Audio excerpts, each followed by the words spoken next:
My mother spent 12 years telling me my grandmother died bitter and left me nothing. 12 years. Christmas dinners, phone calls on Ingrid's birthday. Every time I brought up the old house on Main Street, she had the same sad little sigh ready. Honey, Grandma was difficult at the end. You know how she was. Last Saturday, I was cleaning out her attic because she broke her hip, and under a plastic tub labeled Christmas lights, I found a shoebox with my name on it. 29 letters. One for every birthday since I turned 18. And underneath the letters, a cream envelope from a law firm my mother had sworn never existed. I'm Ren Kallstrom. I'm 31 years old. I've been a pediatric nurse at Marion General for 7 years, and for most of that time, I believed my grandmother didn't love me enough to leave me a dish towel. Turns out she loved me enough to write me a letter every single year, even after she was gone. My mother just never let them reach me. Before I tell you what I did with that shoebox, and what happened 3 weeks later in a downtown attorney's office when my mother tried to gaslight me in front of my aunt, please take a moment to like this video and subscribe to the channel. Drop your city and your local time in the comments. I love knowing where you're listening from. It makes this feel less like shouting into a well. Now let me take you back. Because you can't understand what those letters did to me unless you understand what my grandmother was like and what my mother turned her into after she died. My grandmother's name was Ingrid Halvorsen. She was born in 1935 to Norwegian immigrants who settled in Marion, Indiana, when Marion was still a town that made things. By the time I was old enough to notice her, she was a widow in her late 60s with a ramrod back, a helmet of silver hair she set every Friday at a place called Ruthie's, and hands that smelled permanently of Jergens lotion, the original scent, in the pink bottle. She drank her coffee black out of a blue stoneware mug she'd owned since 1971. She did the crossword in ink. She ate 1 square of dark chocolate every night at 8, 15, and if you interrupted her, she'd glare at you over her reading glasses like you'd insulted her mother. She had opinions, strong ones. She thought margarine was a moral failure. She thought people who didn't RSVP were animals. She thought her own daughter, my mother Deanne, had a soft spine and hard eyes, which is the most accurate 5-word description of my mother I've ever heard, and Grandma said it to me exactly once when I was 12, and then never again. I used to stay with her most summers. My parents would drop me off at the end of June and pick me up at the end of August, and in between, Grandma Ingrid would teach me how to balance a checkbook, how to shell peas, how to read a contract, and how to tell the difference between someone being quiet and someone being sneaky. Her house on Euclid Avenue smelled like coffee and paper. She'd been the bookkeeper for a small construction outfit from 1963 until she retired in 2003, and she kept every receipt, every statement, every canceled check in a series of olive green accordion folders in a locked oak cabinet in her dining room. I used to sit at her feet with a glass of sweet tea and ask her about the folders. She'd say, "Little bird, I keep these because someday somebody will try to tell me a story about my own life, and I want to be ready to say no." I was 12 the first time she said that. I didn't understand it.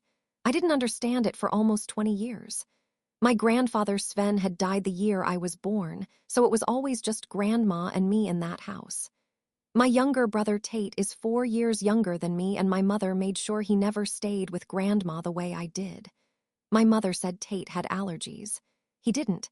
He still doesn't. What my mother had, even then, was a suspicion that her own mother saw through her, and she didn't want a second witness in the family. So Tate got Disney cruises, and I got Marion, Indiana, and I was the lucky one. I just didn't know it yet. The house on Euclid Avenue was a 1948 Cape Cod with pale yellow siding and black shutters, and a front porch that sagged in one corner because Grandpa Sven had never gotten around to replacing the joist. The porch had a metal glider that squealed on its hinges in a rhythm I can still hear if I close my eyes. Inside, the floors were oak, wide plank, nailed with square nails, polished to a honey color by 70 years of feet. Grandma kept a rag rug inside the front door, and she would point at it every time I came in without wiping my shoes. "Little bird, The rug exists for a reason. Use it. I used it. I still wipe my feet every time I walk into my own house, and when I do, I hear her voice. The kitchen had yellow Formica counters and a gas stove with a pilot light that Grandpa had lit in 1972, and that Grandma swore had not been relit once since, which I am almost certain was a lie, but which she held to like a proud fact. She cooked on that stove every day of her life. Pot roast on Sundays, Norwegian meatballs with gravy on what she called Tired Tuesdays, a sour cream coffee cake on Saturday mornings that she served with a small pat of salted butter and a knife laid across the top of the plate, because that's how her mother had served it in Minnesota in 1940, and Grandma did not change a thing that had worked for her mother. On the windowsill above the sink was a row of African violets in cracked clay pots. 7 of them. She called them her ladies. She talked to them. She put half a cup of weak cold coffee in each of them once a week. I laughed at her for it once when I was 13. She said, "Little bird, my ladies and I have an understanding. You will get one when you're old enough to keep one alive." I never got one. She was gone before she gave it to me. The living room had a brown corduroy recliner that had been Grandpa Sven's and that she had never moved from its spot by the window, and a floral sofa covered in clear vinyl that made a crackling sound when you sat on it, and a console television from 1987 that she used exclusively to watch Jeopardy at 7:30 p.m. Eastern Standard Time. She yelled at the contestants. She was usually right. "What is tungsten, you fool?" It's been tungsten for 5 minutes. The dining room, the room with the locked oak cabinet and the olive green accordion folders, had a long mahogany table that could seat 10. We only ever ate there on holidays.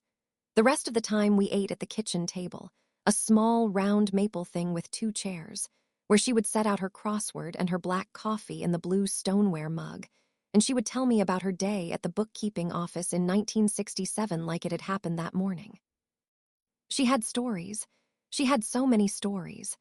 The summer I was 13, she told me about the time in 1956 when she caught her boss stealing from the construction company's payroll and wrote a memo to the owner and was threatened with being fired and stood her ground and got the boss fired instead.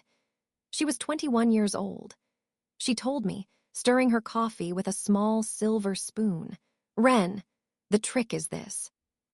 If you keep good records and you keep your mouth shut until the right moment, you do not have to be the loudest person in the room. You only have to be the one who is right." The summer I was 14, she told me about the time my grandfather proposed to her on the steps of the Grant County Courthouse in 1958, and she had said no, and he had proposed again a week later on the same steps, and she had said yes, because she wanted him to understand that she was not a woman who said yes the first time to anything.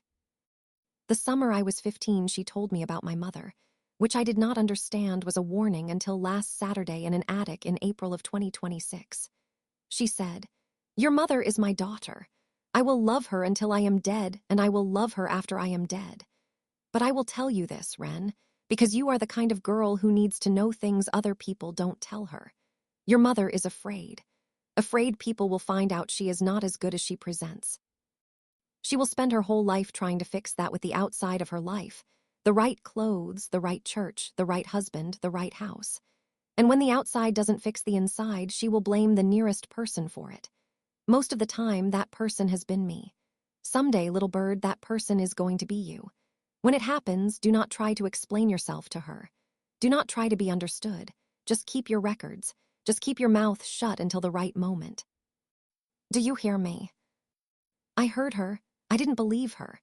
I was 15. My mother at that time was baking me a birthday cake and driving me to band practice and calling me her sweet girl, and I could not reconcile the woman in my mother's kitchen with the woman my grandmother was describing. So I filed it away. I filed it in the same place where I filed "This is yours" on the sidewalk of Main Street. And 12 years after my grandmother died, in an attic in April in my mother's house, those 2 files opened at the same time. The summer I was 16, the summer of the Main Street building, she also taught me how to read a contract. Actually read one, not skim it, not trust it, read it. She sat me down at the mahogany table with a letter she'd received from her insurance company and a yellow legal pad and a pen. And she said, "Ren, we are going to go through this document sentence by sentence, and you are going to tell me what each sentence actually obligates either of us to do. Not what it sounds like it says." What it says? It took us 4 hours. I was furious by hour 2. By hour 3, I was interested. By hour 4, she had taught me a skill I would use twice in nursing school, 3 times in my divorce, and once last Monday in a lawyer's office above a bakery, when I read every line of my grandmother's codicil before I let myself cry about it. She also taught me to pay attention to people's hands. Little bird, watch the hands. People lie with their mouths all day, but the hands almost always tell the truth. If someone is telling you a story and their hands are still, they are telling you the truth. If their hands are moving, they are selling you a version. My mother, I now realize, has never been still-handed in her life. The summer I was 16, Grandma drove us out to a commercial building on Main Street downtown. 2-story brick, green awning, Havorson block carved into the stone above the door. She'd inherited it from my grandfather, who'd inherited it from his father, and she rented out the bottom floor to a shoe store and the top floor to an accountant. She parked her Buick at the curb, turned off the engine, and looked at me. "This is yours," she said. I laughed because I thought she was joking. "I'm not kidding, Ren. Your mother is going to own the Euclid Avenue house and the accounts. Your brother is going to own his grandfather's coin collection and whatever sentimental nonsense he wants. But this building is yours. I have it written down. I have it witnessed.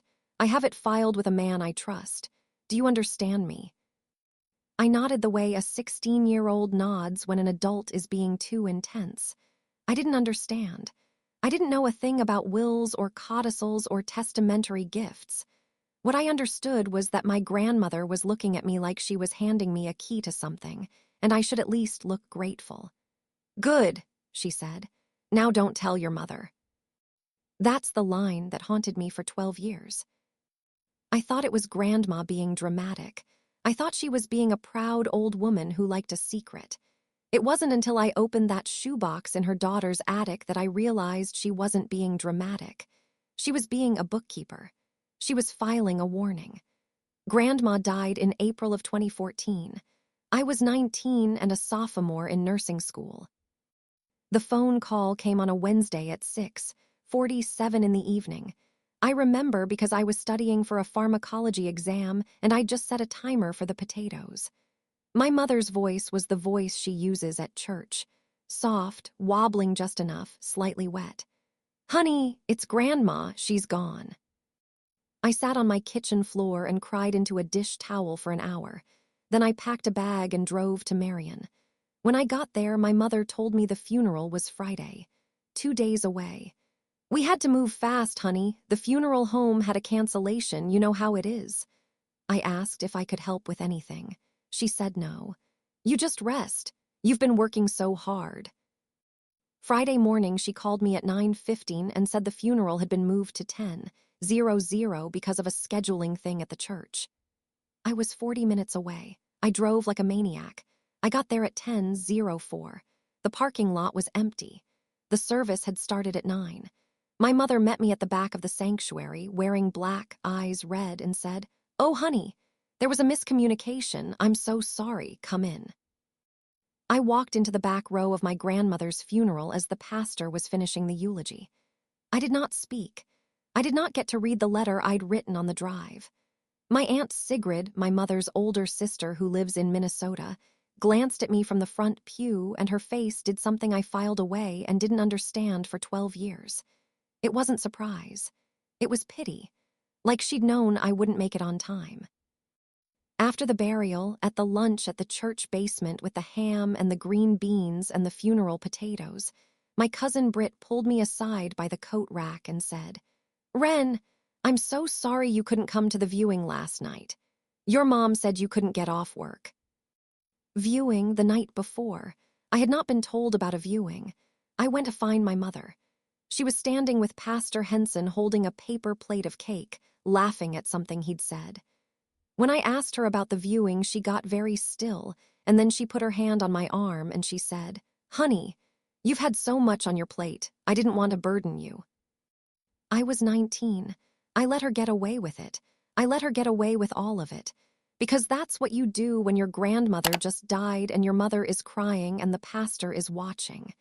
You don't make a scene at a funeral lunch. You nod, you eat cake, you drive home. 2 weeks later, my mother called me and said the will had been read and Grandma had left everything a mess, and Aunt Sigrid had made a stink, and a lawyer in Indianapolis was sorting it out. But the upshot was that Grandma had left her estate to my mother, and Grandma had been very clear in her final months that she didn't want to leave me anything because I'd drifted away. I cried for a week. I thought I'd done something wrong. I thought I'd failed her. My mother let me cry. My mother brought me soup. My mother said, "Honey, she was sick. She wasn't herself. Don't let it color your memories." And I didn't. For 12 years, I didn't. I put Grandma in a box in my head labeled complicated, and I moved on with my life. I became a pediatric nurse. I married a kind man named Eli and divorced him 3 years later when he decided he wanted someone less quiet. I bought a little ranch house on the west side of Marion. I kept working the night shift because the night shift pays better and I don't sleep well anyway. I sent my mother a card on every holiday and I called her every Sunday, and I let her be the woman my grandmother had secretly warned me about, and I didn't see it because I didn't want to see it. But I should have seen it. The signs were everywhere, and if I had been paying attention the way Grandma had taught me, I would have caught them. The problem is that you don't pay attention to a house fire when you're inside the house. You just cough and assume the air is like this for everyone. My mother has a specific way of being cruel that is almost impossible to describe to people who did not grow up with her. She never yelled. She never hit. She never called me a name I could repeat to a therapist. What she did was smaller. She made sure every achievement of mine was followed by a small observation that made it less. When I got into nursing school, she said, "Oh, honey, that's wonderful. I'm just so relieved, some girls don't even get in." When I graduated, she said, "Tate's roommate's sister is a nurse at IU, and she said Marion General is really more of a starter hospital, but I'm sure it's a good place to learn." When I bought my house, she came over once, walked through it, stood in my small kitchen and said, "It's very you, Wren, very quiet." When Eli and I got divorced, she said, "Well, honey, you were always going to be hard to live with. You get that from your grandmother." She said that last one at a Thanksgiving dinner in 2021. I remember because I had just passed the salt to my Aunt Sigrid, and I watched Sigrid's hand stop in midair, and I watched her set the salt down without salting her food, and I watched her stand up and walk into the kitchen and come back 4 minutes later and sit down. Sigrid didn't say anything that night. Sigrid saw, though. Sigrid has been seeing for years. I just wasn't ready to let her tell me. My mother has another specific cruelty, which is the rewrite. She will take a memory that both of you share and she will insist, gently and with confusion in her voice, that it did not happen the way you remember it. "Oh, honey, Grandma never took you to that building. You must be confusing it with something else. She barely left the house at the end. Oh, honey, Grandma didn't give you her blue mugs. Those were mine. She gave them to me in 2010. Oh, honey, Grandma didn't write letters. Grandma wasn't a letter writer, you know that." She does this until you start to wonder if your own memory is broken. And then when you wonder, she puts her hand on your arm and says, "Don't be so hard on yourself, honey. We all misremember things." And because she is your mother, and because you love her, and because she is the only one left who shares your childhood, you stop trusting yourself a little, and a little, and a little, until you no longer trust yourself to say that your own grandmother loved you. I thought that was normal. I thought that was just what mothers did. It wasn't until I was 26 and working a night shift with a charge nurse named Yolanda, who is from Ohio and does not take anyone's nonsense, that I said something offhand about my mother. I don't even remember what, and Yolanda stopped charting, looked up and said, "Honey, your mother gaslights you. You know that, right?" I started laughing because I thought she was joking. Then I saw her face. Then I stopped laughing. I went home at 7:00 a.m., and I sat on my couch with a cup of coffee and I cried for 2 hours, because a charge nurse I'd known for 8 months had seen in one sentence what I had not been able to see in 26 years. I still didn't leave her. I still called on Sundays. I still sent cards. That's the part I want you to understand, that knowing something is wrong and acting on it are two different things, and it takes most of us a very long time to close the gap. I closed the gap the afternoon I opened the shoebox, not a minute before. There were other signs.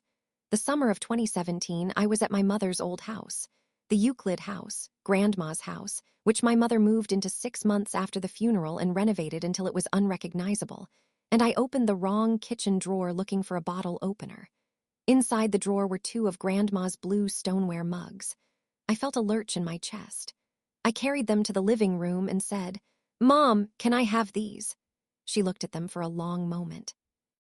Then she said in the kindest voice, "Oh, honey, those aren't Grandma's. Those are mine. I've had them for years." I knew she was lying. I put them down on the coffee table. I left. That night I lay in bed and told myself I'd been confused because the alternative, that my mother had just lied to me about my dead grandmother's mugs in my dead grandmother's kitchen, was too big to hold. The summer of 2019, my father left her for a woman named Denise who sold essential oils and drove a white Jeep. My mother called me that night hysterical. She said my father had stolen from her, that he had taken half of the retirement. She said she was going to have to sell Euclid, the family home. She cried for an hour on the phone. I drove to her that night. I slept on her couch. I took 3 days off work. I helped her meet with a financial advisor. She did not sell Euclid. She was fine. She came out of the divorce with the house free and clear, a small settlement, and within 11 months she had married a widower named Roland who owned a plumbing supply company and who was, I want to be clear, a decent man. She has told me at least 4 times since then that I wasn't there for her during the divorce. I have the receipts from the hotel I didn't stay in because I slept on her couch. I keep them in a folder because my grandmother taught me to keep records. I never showed her the folder. I will never need to now. The Christmas of 2022, she threw a party at Euclid and invited everyone, Sigrid, my cousins, Roland's kids, a bunch of church friends. She did not seat me with the family. She seated me at the kids' table with Tate's stepson and a toddler in a high chair. When I went into the kitchen to ask her about it, she said, "Oh, honey, I ran out of chairs at the big table. I thought you'd like being with the kids, you're so good with them." I was 27. The youngest person at the adult table was 24. I sat with the kids. I ate my ham. I drove home. I cried in the car. I did not say anything. That is the legacy my grandmother warned me about. Quiet cruelty, plausible deniability, and a soft voice that knows exactly what it's doing. The worst one, looking back, was what she said at Tate's college graduation in May of 2019. We were at a restaurant afterward, a steakhouse in West Lafayette that Tate had picked, and my mother, 3 glasses of wine in, leaned over to Roland's daughter, a woman I had just met, and said, loud enough for me to hear, "Tate is so different from Ren. Tate got his ambition from me. Ren was always Grandma's project." She laughed. Roland's daughter laughed uncomfortably. Tate looked at his plate. I looked at my plate. And in that exact moment, though I could not have articulated it then, I knew what my mother had done to my grandmother's memory, and I knew what she was doing to mine, and I knew that someday I was going to have to decide whether I wanted to spend the rest of my life being her project or whether I wanted to be free. I decided in an attic. 12 years late. But I decided. Have you ever had to stay silent to protect yourself, even when every part of you wanted to speak up? Have you ever been the one whose grief got managed by someone else, like it was a hazardous material? Tell me in the comments. I read every one. And if you haven't already, hit subscribe because this story is about to turn. 3 weeks ago, my mother fell in her kitchen and broke her hip. She's 58 and in decent shape, but she'd been up on a step stool trying to reach her good Christmas tablecloth on the top shelf of the pantry. And she came down wrong, and she spent 4 days at Marion General on the orthopedic floor where, in a fun coincidence, I sometimes float down to help when PEDS is slow. I wasn't her nurse. But I was the daughter who showed up every day with cafeteria coffee and magazines, and who eventually agreed to drive to her house and get her mail and feed her cat and find her a heating pad. The heating pad's in the attic, honey, in one of the big bins. Mom, why is your heating pad in the attic? I put it away for summer. That's my mother. My mother who keeps a heating pad in an unfinished attic in April because, in her world, seasons have shelves. I let it go. I let everything about her go. I'd been letting things go for 12 years. So on a Saturday morning, I drove out to her ranch house on Poplar Lane, the house she'd downsized into after my father left her in 2019 for a woman named Denise who sold essential oils. And I let myself in with the spare key under the turtle, and I climbed the folding ladder into her attic with a flashlight in my teeth. The attic smelled like dust and old cardboard and faintly of mothballs. Pink insulation between the rafters. A bare bulb on a pulled chain that took 2 tries to turn on. Plastic tubs labeled in black Sharpie in my mother's blocky handwriting, Christmas ornaments, Christmas lights, Christmas table, Easter, tax returns 2008-2014. I started with Christmas lights because a heating pad is not Christmas. I moved it aside. Behind it was a smaller tub labeled Christmas, MISC. I opened that one too, because at this point I was annoyed and determined. Under a tangle of garland and 2 ceramic angels with chipped wings was a shoebox.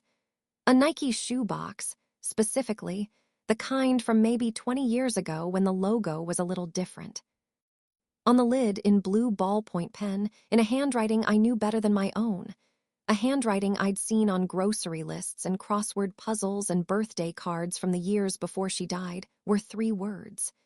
Ingrid, do not open. My grandmother's handwriting, in my mother's attic. 12 years after my grandmother died, I sat down on the subfloor. The insulation itched through my jeans. I put the flashlight on the box and I looked at it for a long time, because I knew that whatever was inside that box was going to rearrange my entire childhood, and I wanted one last minute of the childhood I thought I'd had. Then I opened it. The first thing I saw was the envelopes. Pale blue, letter-sized, stacked neatly on their sides the way Grandma used to stack her bills. Each one had a date written in blue ink in the upper right corner. The top one said 3/14/2015, Ren's 20th. The one behind it said 3/14/2016, Ren's 21st. And so on, in order, through 3/14/2026. 29 letters total. She'd started writing them the year I turned 18 and kept going, apparently, right up until the year she died and then beyond, which made no sense until I started opening them. Under the stack of letters was a second envelope, cream-colored, heavier paper. Embossed in the top left corner, Havorson and Ness, attorneys at law, 412N Washington Cent, Marion Inn. And underneath that was a slim manila folder with a typed label, INGRIDHALVORSEN Testamentary File Copy 3. I opened the first blue envelope. The one dated 3/14/2013, which would have been my 18th birthday, the year before she died. My dear Ren, happy birthday, little bird. You are 18 today and I am 77 and my doctor tells me I have a year, maybe 2, so I am writing these letters now while my hand is still steady. Your mother will read this sentence and she will be furious, which tells me I was right to write it. Ren, I am writing you 1 letter for every birthday from now until the year you turn 46, which is the age I was when I lost my own mother. I am writing them because I know your mother. I know what she will tell you.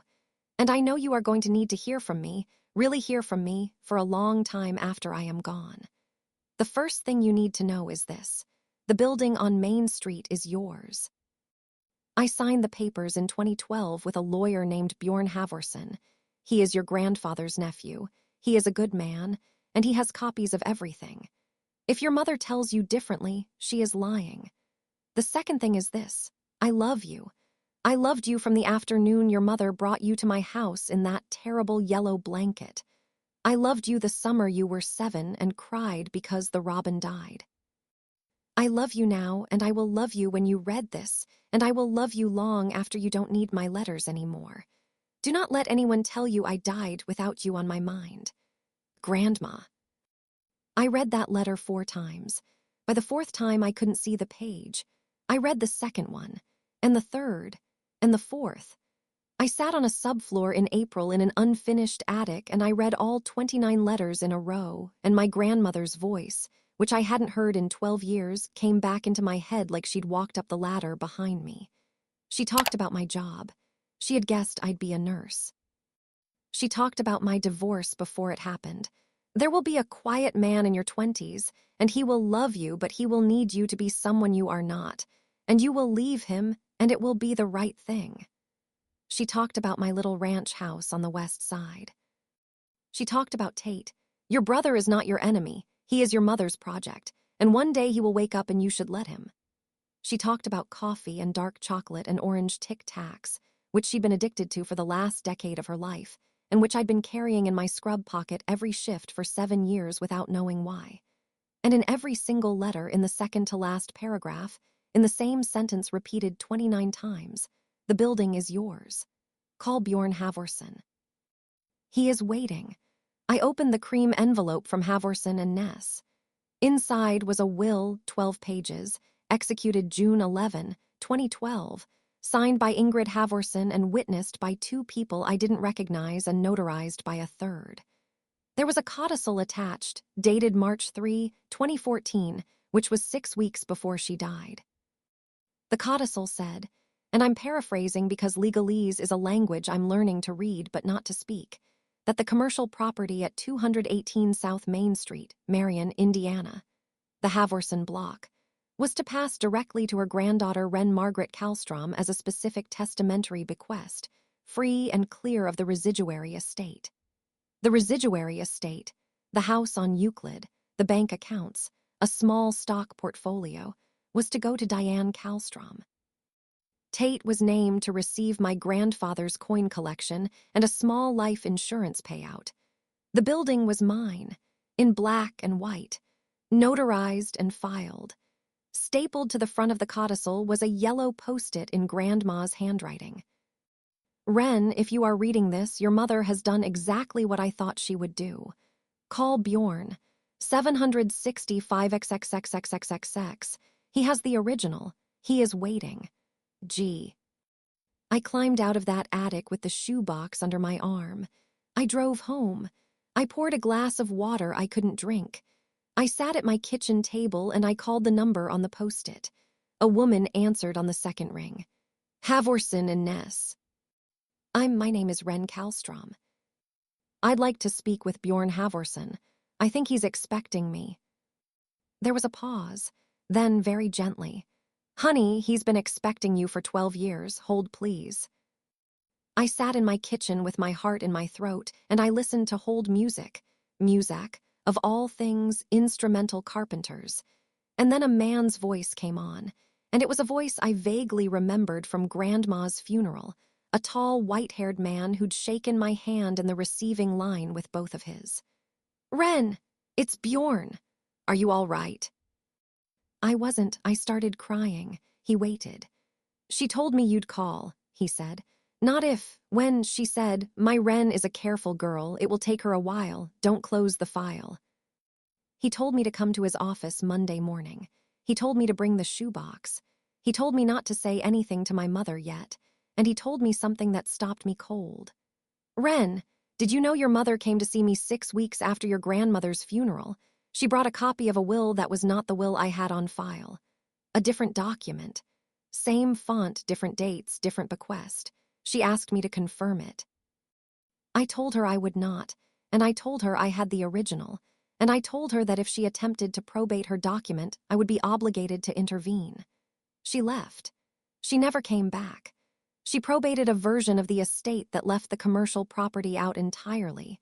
She claimed it had been sold to her privately 6 months before your grandmother died, and she produced a quit-claim deed with your grandmother's signature on it. The deed was filed. The property has been in your mother's name since September of 2014. She's been collecting rent on it, your rent, for 12 years. The kitchen got very quiet. Wren, he said, I have to ask, why did you never call? I told him my mother had said Grandma left me nothing. I told him my mother had said Grandma had been bitter at the end. I told him I'd been 19 and destroyed, and I'd believed her. He was quiet for a long time. "Your grandmother," he said finally, "told me your mother would do this. She told me in 2012. I thought she was being hard on her daughter. I'm so sorry, Ren, I was wrong. She wasn't being hard, she was being a bookkeeper." Have you ever been the one they underestimated for so long that they forgot you were paying attention? Has someone in your family ever tried to rewrite who you are to make themselves look better? Tell me below. I'll be reading. On Monday morning, I drove to 412 North Washington Street in downtown Marion. The office is above a bakery. You go up a narrow staircase that smells like bread, and you come out into a reception area with a green carpet and a fern and a receptionist named Coral who has been there since 1989. She looked up and saw me and stood up and came around the desk and hugged me without asking. "Oh, honey," she said into my hair. "Ingrid used to show me your school pictures."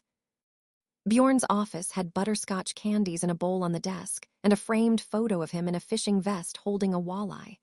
He was tall and thin and 64, and he wore brown loafers that looked like they'd belonged to his father. He took the shoebox from me with both hands like it was something religious. He laid each letter out on his desk blotter. He pulled a file from his cabinet, a thick olive green accordion folder, the exact kind my grandmother had used, and he opened it and showed me. The original will, the original codicil, the original deed to the Havorson block in my grandmother's name alone, and next to it, a photocopy of the quitclaim deed my mother had filed in September 2014, which purported to transfer the building to her for $10 and other valuable consideration, and which was notarized by a notary in Kokomo, Indiana, whose license had been revoked in 2018 for unrelated fraud. Bjorn looked at me. "Ren, the signature on that quitclaim deed is not your grandmother's. It's close, but it isn't. Your grandmother had a very specific way of closing her Ks. She brought the bottom stroke all the way down below the baseline. This signature doesn't do that. I've compared them to the will, to the codicil, to 40 years of her checks. It's a forgery." "How do we prove it?" "We get a forensic document examiner. My daughter Linnea is a notary and a paralegal here. She's been collecting Ingrid's signature samples since we started suspecting. We have enough to prove it. But Ren, this isn't just a civil matter. This is probate fraud. This is a criminal referral. I need to know what you want." I sat in that green-carpeted office with the walleye looking down at me and the butterscotch candies in a bowl, and I thought about my mother on the orthopedic floor of Marion General asking me to please bring her a heating pad from the attic. "I want the building," I said. "I want 12 years of rent, and I want her to know I know. Publicly, in front of Sigrid, in front of Tate, no yelling, no ambush, a meeting, in this office, with the documents on the table. I don't want to fight with her in a kitchen. I want her to sit in a chair and look me in the eye." Bjorn nodded. "I can do that." 3 weeks later, and those were the longest 3 weeks of my life. 3 weeks of acting normal, 3 weeks of taking my mother's calls, 3 weeks of driving her to physical therapy and bringing her groceries and not saying anything. 3 weeks of sitting across from her at her kitchen table eating reheated lasagna and smiling. 3 weeks later. My mother got a certified letter from Havorson and Ness requesting her presence at a family meeting regarding certain testamentary documents pertaining to the estate of Ingrid Havorson, recently surfaced. She called me in a panic. During those 3 weeks, I met with Bjorn twice more. The second meeting was a Wednesday afternoon, and his daughter Linnea was there, a woman my age, sharp-eyed in a navy blazer, with her father's mouth and her mother's forehead, and a laptop open in front of her showing scanned images of my grandmother's signature across 4 decades. She'd been keeping the file since 2014. That's what she told me. She said her father had asked her to start a comparison dossier the week after my mother had filed the quitclaim deed, just in case. She had 41 authenticated samples of Ingrid Havorson's handwriting. Check signatures from 1977, 1982, 1991, 2003, 2010, 2013. The signature on my grandfather's death certificate. The signature on the original will. The signature on the codicil. Signatures on 24 business leases for the Main Street building going back to 1985. She had blown up the suspected forgery on the quitclaim deed next to 7 authenticated samples. She pointed at the screen. "See the Ks," she said. "Your grandmother's K, lowercase k, in Havorson, she did this thing where she dropped the lower diagonal below the baseline. Every single time. It's a tick. It's an inheritance from her own mother. We have samples of both. Every K your grandmother ever wrote has that drop. The K on the quitclaim deed doesn't. The K on the quitclaim deed is a textbook copybook K, neat and above the line. It's a forgery. It's a competent one, but it's a forgery. A forensic document examiner will say the same thing. I've already spoken to one. Her name is Dr. Miriam Shroud. She's based in Indianapolis. She's testified in 47 probate cases. She's agreed to write us a preliminary report for $1,800 and to testify for more if we need her. Dad and I are prepared to pay for it out of the firm's retainer and bill you against the recovery. That way you don't pay a cent out of pocket." I looked at her. I said, "Why are you two doing this for me?" Bjorn answered. He was sitting behind his desk with a cup of coffee in one of those blue stoneware mugs. Coral had told me that morning that Grandma had given the firm a set of 12 of them in 1998 as a thank you for handling her husband's estate, and that they still used them every day. "Your grandmother," he said, "represented my first paying client when I took over my father's practice in 1986. She walked in and handed me an envelope with $1,800 in cash and said, 'Bjorn, I am paying you in advance because I do not want you ever to have to choose between what is right and what is profitable when it comes to my affairs.' She said that to me when she was 51 years old, long before she needed an estate plan. She knew. She was a bookkeeper. Bookkeepers know. I have been holding her file and a portion of that retainer for 40 years, Ren. Some of that money is paying for this today. She paid for this in 1986. I cried, of course. I cried in every meeting with Bjorn Havorson. I brought my own Kleenex by the third one. He pretended not to notice, which was a kindness. He also, every time, slid the bowl of butterscotch candies closer to my side of the desk. I ate 3. I took 2 home. The third meeting was the Friday before the family meeting. We went through logistics. Who would sit where? What Bjorn would say first. What I would say and when. We agreed that I would not speak until after the forgery was presented, because my voice was the one thing that could break the calm. "Let the document speak first, Ren," Bjorn said. "Your voice can come in after. Your grandmother used to say, and you probably remember this, don't be the loudest person in the room. Just be the one who is right. Today we will be the ones who are right. Today we let the papers be loud." In between meetings, I did other things. I drove my mother to her physical therapy appointments at the rehab facility on Wabash Avenue, and I sat in the waiting room with a paperback I didn't read, and I smiled at her when they wheeled her out, and I brought her Panera soup because that's what she asked for. I fed her cat, a gray tabby named Muffin who had always preferred me, and I brought in her mail, and I took out her garbage. I went over to her house on Poplar Lane twice. The second time, while she was napping on the couch with her hip brace on, I went back up into that attic and I photographed every single tub, every label, every item in every tub with my phone, because I did not know what else she might have up there, and I wanted a record. I found 3 more things that would matter later. A manila envelope with Roland's first wife's death certificate inside it. Roland had been widowed. My mother had always told me his first wife had left him, which was a lie. A stack of unsigned checks from my grandmother's old Regions Bank account, dated 2013 and 2014 and voided, which strongly suggested my mother had been attempting to forge Grandma's signature on checks before the forgery got upgraded to a quitclaim deed. And a spiral notebook in my mother's handwriting that contained, among other things, a list of passwords, a list of safe combinations, and a list, I am not making this up, of things Ren doesn't need to know yet. The list had 7 items on it. Number 4 was building. I sent those photographs to Linnea from my car in my mother's driveway with my hands shaking. Linnea wrote back in 6 minutes. Good, don't touch any of it. Leave everything exactly where you found it. We don't need it for the meeting, but we may need it later. Breathe. I breathed. I drove home. My mother called me in a panic. Ren, honey, did you get a letter from some lawyer? Yes, Mom. What is this about? I don't know, Mom. I guess we'll find out. Well, I can't. I mean, my hip, I can't just. Mom. I can drive you. It's downtown. It's an hour tops. She was silent for a long time. Then she said, Is Sigrid going? I think so, yes. She said, oh. And then she said she had to go, and she hung up, and I know now that she spent the next 11 days looking for that shoebox.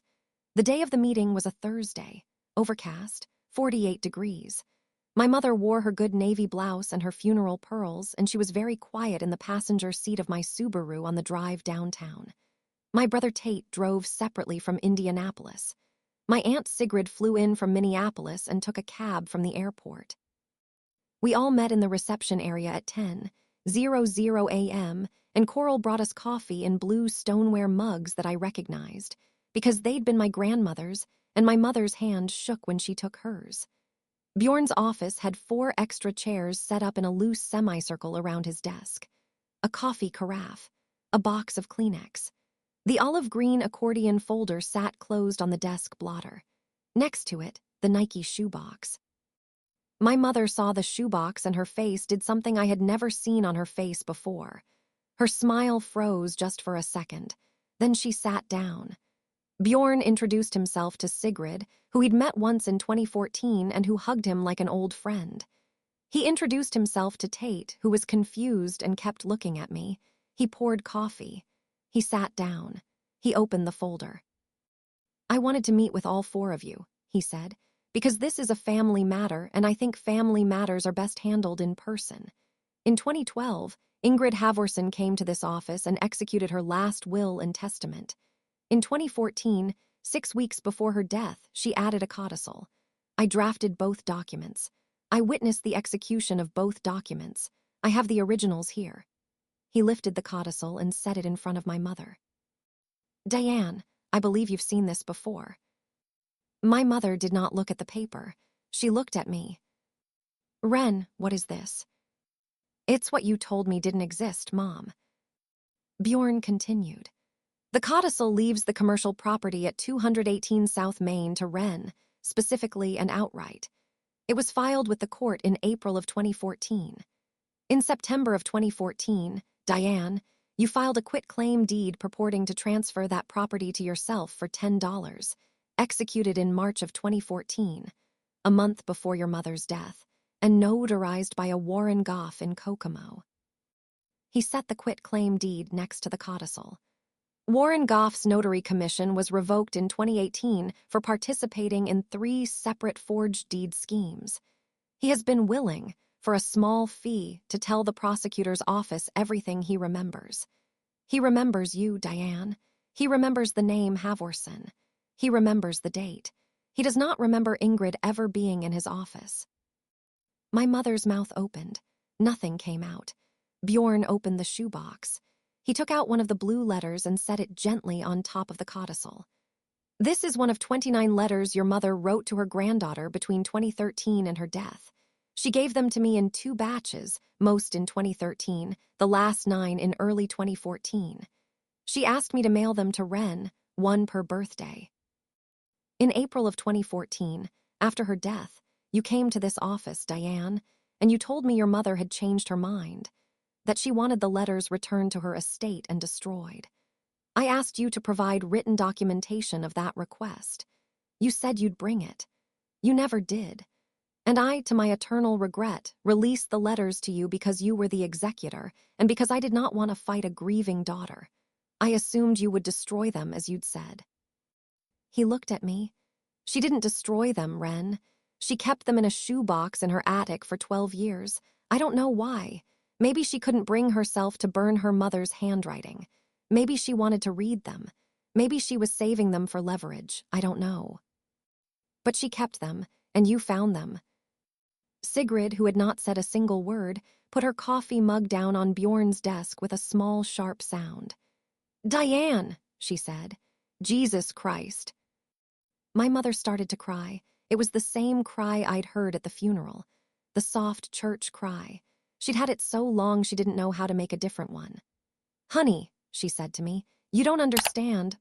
She was confused. She wasn't thinking clearly. I was trying to protect you. You were 19.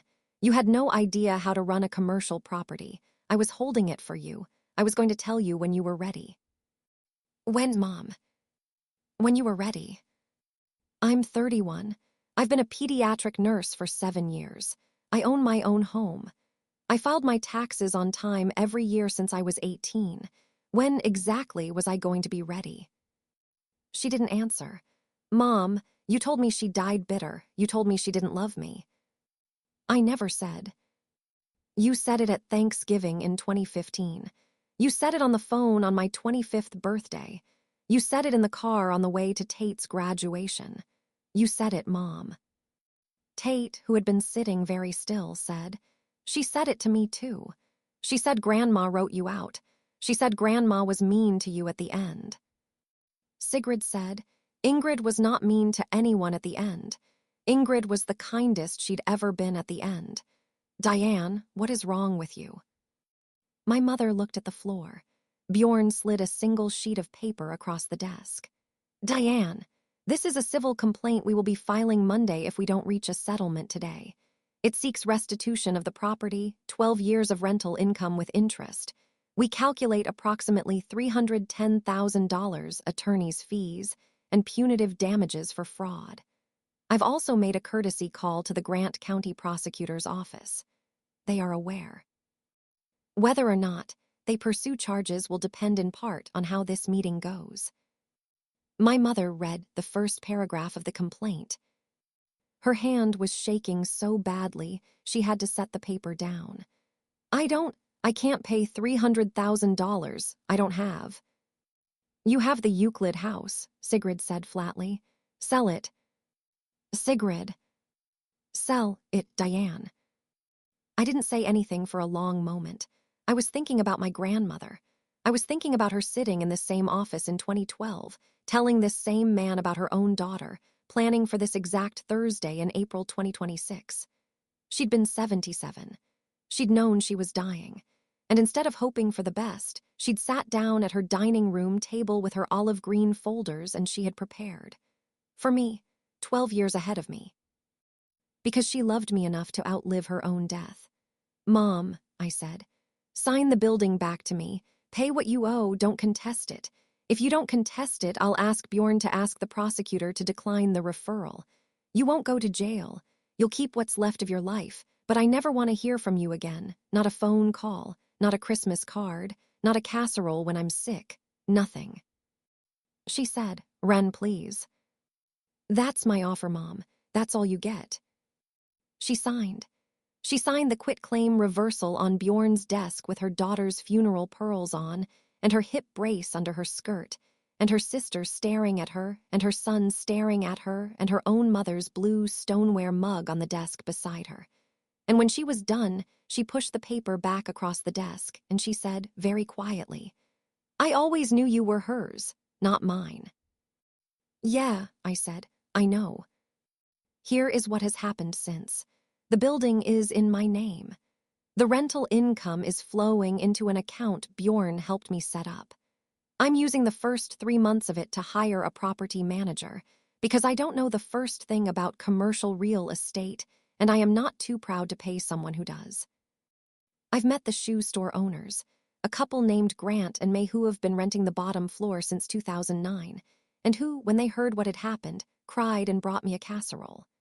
The accountant upstairs, a man named Ruddy who rented from my grandmother for the last decade of her life, showed me a framed photograph on his wall. It was Grandma Ingrid in 2012 signing his renewed lease, grinning like she'd won something. I had never seen that photo. I asked for a copy. It's on my fridge now.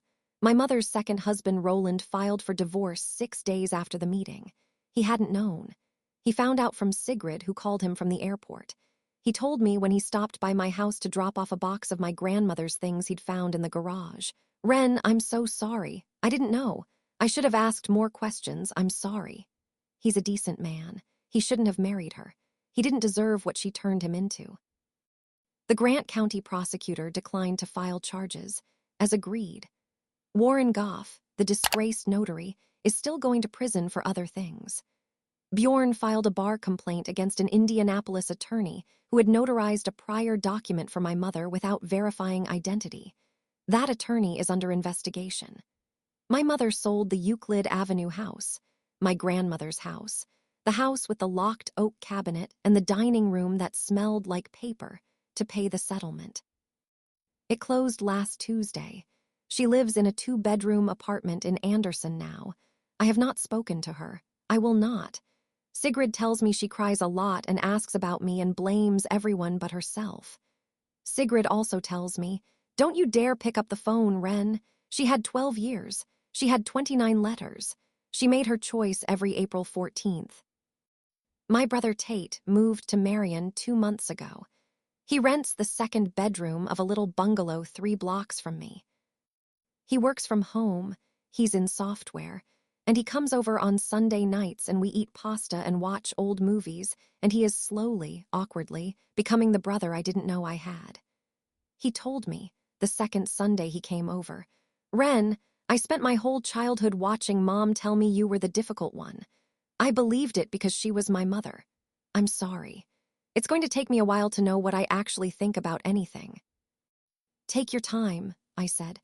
"I'm not going anywhere." Aunt Sigrid and 3 of my cousins, Britt, Lena, and a cousin named Ham that I'd barely seen since 2004, have started a small thing we call Ingrid Sundays. Once a month, on a Sunday, whoever can make it drives or flies in, and we meet at a diner in Marion and we eat eggs and we tell stories about Grandma. Last month, Britt told a story I'd never heard about how Grandma had paid off Britt's student loans in 2011 without telling anyone, and how she'd told Britt, "Don't tell your Aunt Diane, she'll want it for herself." The whole table laughed. I laughed. It was the first time I'd laughed about my grandmother in 12 years. I read 1 letter every night before bed. I'm rationing them. I have 9 left. I've decided that when I get to the last one, the one dated 3/14/2041, for my 46th birthday, I'm going to read it in the office above the bakery at 412 North Washington Street with Bjorn, and we're going to have butterscotch candies and coffee in blue stoneware mugs, and I'm going to say thank you to my grandmother out loud, finally, after all this time. I don't feel triumphant. I don't. I want you to hear me on that. I feel tired. I feel like I carried a weight I didn't know I was carrying, and somebody quietly took it off me, and I am sore in the places where it used to sit. I am not celebrating the destruction of my mother's life. She did that to herself. She had 12 years of chances to hand me a single one of those letters, and she never did. I am not a person who would do that to someone, and I am not a person who would mourn someone who did that to me. I am just tired, and I am free. And on Sunday nights, my brother comes over and we eat pasta, and on the fridge there is a photograph of my grandmother I had never seen before, and her smile in that photo looks like she knew this day was coming. Peace doesn't come from revenge. It comes from standing on something solid and knowing you built your life on it, or that someone who loved you built it for you. Real love leaves proof. It leaves signatures. It leaves letters.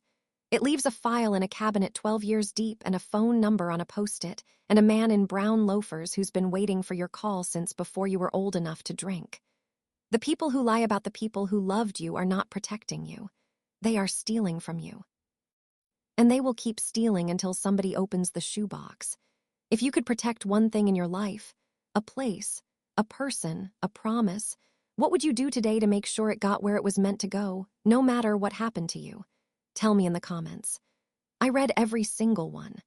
I sit on my couch after my shifts with my orange Tic Tacs in my scrub pocket, and I read what you write, and I feel less alone, and I hope you do too.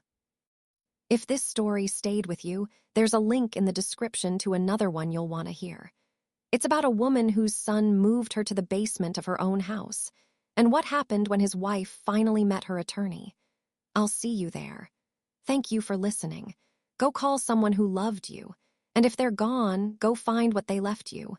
It might be closer than you think.